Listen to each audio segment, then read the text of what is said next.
saya selalu bilang seperti ini dan seperti itu, mungkin terlalu cerewet ya. Tapi karena itu adalah akan dimanfaatkan oleh penipu-penipu. Berapa banyak orang yang sudah menghabisi saya, menghajar saya. Lihat background mereka. Lihatlah background mereka seperti apa. Kalian lihat backgroundnya. Jadi mereka mencoba menghabisi saya. Salah atau benar saya akan terus dihabisi, dikuliti, dihajar. Kenapa? Karena mereka menunggu kejatuhan saya. Karena saat saya jatuh, saya tidak akan pernah mengulitin lagi tentang sindikat. Saat saya jatuh, saya depresi, gila, narsis, trik-trik, atau apapun, saya nggak akan pernah mencari tahu lagi tentang penipuan calo rentenir. Saya tidak akan lagi ada waktu untuk menguliti siapapun. Karena saya sudah dibuat depresi, saya sudah dijatuhkan, saya sudah diedel-edel. Bahkan agent-agent yang ada di Hong Kong sini, mereka juga sebagian sudah menghajar mental saya.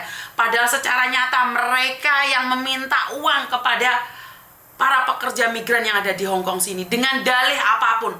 Sementara anak saya yang berdiri, walaupun dicaci maki, walaupun copnya numpang, karena memang tidak mudah untuk mengambil lisensi di KJRI, tidak semua mengajukan lisensi ke KJRI mendapatkan approve. Kita lihat aja apakah anak saya dapat lisensi atau tidak. Yang penting niatnya membantu. Banyak kok agent yang lebih kejam, tapi saya tidak akan membandingkan. Berapa banyak agent, coba aja kamu ngebreak. Cari di agent yang sudah menghina saya habis-habisan. Bayar tidak? Bayar tidak. Itu aja. Jadi memang itu adalah cara mereka untuk menjatuhkan saya, agar saya tidak ada waktu lagi untuk memikirkan kalian. Biar saya fokus dengan kesalahan saya. Lihatlah, suami saya dikulitin, anak perempuan saya dikulitin, anak laki-laki saya dikulitin, bahkan menanyakan status saya, status suami saya, status anak-anak saya. Bahkan tidak lupa juga mantan suami saya yang orang Batak. Dia terus-terusan menghajar mental saya. Dia mengambil kesempatan apapun itu. Karena kenapa? Biar saya tidak fokus untuk membantu orang lain. Jadi tidak fokus lagi. Karena itulah saya selalu bilang, di luar sana kalian akan diberikan himbauan. Yuni itu penyebar aib, Yuni itu jual aib, Yuni itu jual air mata, Yuni itu akan didoktrin agar kalian tidak mau mendengarkan apa yang saya sampaikan. Jadi saya tidak mempermasalahkan itu. Yang membenci saya silahkan membenci saya, karena saya tidak ada waktu untuk menjelaskan betapa baiknya saya. Begitu juga dengan orang-orang yang mencintai saya, mereka tidak peduli siapapun saya. Saat saya nyatakan bahwa saya ini memang salah, saya patut meminta maaf, mereka nggak akan mengizinkan, karena saya sempurna di mata para pecinta saya. Dan saya itu sangat jahat, jelek bagi pembenci-pembenci saya. Jadi saya secara pribadi, saya memang penjual aib nggak apa-apa Mbak Anili, penjual aib nggak apa-apa Mbak. Jika memang Samen merasa ini adalah penjualan aib, berapa banyak yang orang aibnya sendiri dijual? Berapa banyak? Jadi sekali lagi orang mengatakan saya jual aib. Ingat, tujuan awal saya bukan jual aibnya, tapi saya memberikan edukasi. Jika kamu ngelakoni wong lanang wong wedok, itu bakal meteng. Wong lanang mbek wong wedok bakal meteng. Terus habis itu kamu cari solusi. Lo sudah hamil, kemana solusinya?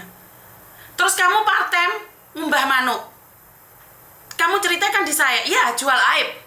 Tapi masalahnya itu perhatian buat teman-teman yang lain, bahwa kamu saat jual diri di hotel, kamu cuma dibayar 500, 200, 100, dan kamu difitnah mencuri uang 16.000. Ini bisa terjadi kapanpun itu.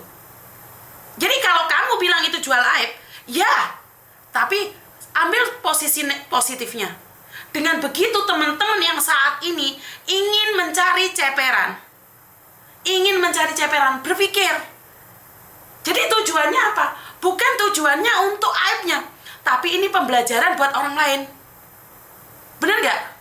Jadi kalau kalian bilang saya jual aib, ternyata orang yang komen saya jual aib apa? Germonya. Berapa banyak mantan-mantan germo yang menghajar saya kemarin? Jadi sekali lagi, ini edukasi. Kalau kalian jualan, jangan sampai berakibat fatal. Terserah wong yang dodolan kamu kok. Nggak ada masalah dengan kamu jualan. Nggak ada masalah. Yang penting tujuanmu apa? Jualan aib tujuannya untuk edukasi. Lah gue jualan tempe tujuannya apa? Untuk dapat uang. Tapi tempemu wis payu dan kamu difitnah mencuri uang 16.000. Itulah yang sangat mengenaskan. Ya. Jadi sekali lagi, berhati-hati di luar sana, banyak sekali sindikat yang teman sendiri dijual teman sendiri. Terus mereka komennya pedas sama saya. Ya jelas lah, mereka nggak dapat mata pencarian. Karena itu kalau kalian berpikir ini jualan aib, lah terus kalian nonton itu loh, ya dosa no. Benar nggak sih? Ya benar, ini jualan aib terus kalian nonton. Ya harusnya kamu itu yang ditonton tuh yang lain. Yang lain. Jadi sekali lagi, saya cuma ingin bilang sama kalian, apapun yang ingin kalian lakukan, terserah. Itu hak mutlak kalian. Itu tujuan kalian. Jadi kalau kalian ingin melihat dunia luar, yakin, di Indonesia podcast yang susunnya ditokno, yang menceritakan harga jualnya berapa, itu bukan jualan aib. Nah, bukan jual sendiri itu. Kalau yang membawakan artis, kalau yang membawakan orang terkenal, memberikan edukasi, itu menurut kalian tidak jualan aib. Apa bedanya? Benar nggak? Benar nggak? Berapa banyak nih di Indonesia podcast yang ditengarai oleh para senior, para artis, orang-orang kaya, yang diceritakan tentang, lo berapa sih satu malam? Ih, gue sih 25 juta sama om-om. Aku dirawat jadi ani-ani. Kalian nggak mengatakan itu tentang jualan aib? Kenapa yang edukasi tentang para pekerja migran kalian heboh banget? Benar nggak? Inilah kesempatan rentenir itu bermain. Jadi itulah kesempatan rentenir itu bermain. Apakah calo itu cuma ada di bandara? Tidak. Calo itu yang jualan tempe juga ada. Kayak mbaknya itu. Kayak mbaknya yang jualan tempe itu. Yang dituduh mencuri uang itu. Itu ada calonya, Mbak. Itu ada calonya. Jadi sekali lagi ada calonya. Mbaknya itu nggak moro-moro ujuk-ujuk kenal wong lanang ki mau enggak. Ada perantaranya. Ada makelarnya. Sekarang bukan saya yang jual aib. Di TikTok mereka open BO sendiri. Kalian nggak heboh sih? Rentenir open BO di sana, open BO. Open BO rentenir juga bisa open BO ya? Benar nggak? Rentenir open BO. Oh, rentenir jualan ATM yang menyengsarakan orang itu kalian nggak pernah membahas itu. Kalian heboh dengan kontennya Yuni sampai buat akun fake. Lah, ini yang saya sangat mengizinkan ya. Ini saya sebenarnya nggak pengen bahas, tapi sudah saya bahas sekarang. Misu ya endi aku ora kenal. Misu ki candi aku ya raro. Misu ini dihajar habis-habisan oleh orang Hongkong sini saat ini. Misu ki bocah endi. Kenapa saya bahas Misu? Karena Misu itu sekarang dihajar habis-habisan di Hongkong oleh seseorang. Kenapa saya ngomong kayak gitu? Karena Misu ini di Facebooknya lebih terkenal dibandingkan saya. Lah gak bahaya dah. Misu ini lebih terkenal dibandingkan dengan saya. Dia pakai tulisan Jepang, aku gak iso roh apa artine. Jadi Misu itu tidak ada hubungannya dengan saya. Aku kira kenal Misu iki sapa. Jadi Misu dihajar habis-habisan mengatakan bahwa itu akun fake saya. Duh, Misu ki mau candi aku raro. Informasi yang saya dapatkan Misu ini cantik. Weh, Misu nyengir. Ojo merongas-merongas ya Misu. Info yang saya terima, Misu itu rambutnya pirang. Saya nggak kenal Misu, rambutnya pirang. Yang ada di Facebook ini ya, yang ada di Facebook. Itu tulisannya Jepang, Mbak. Lek ngedit pointer era macah kuwi.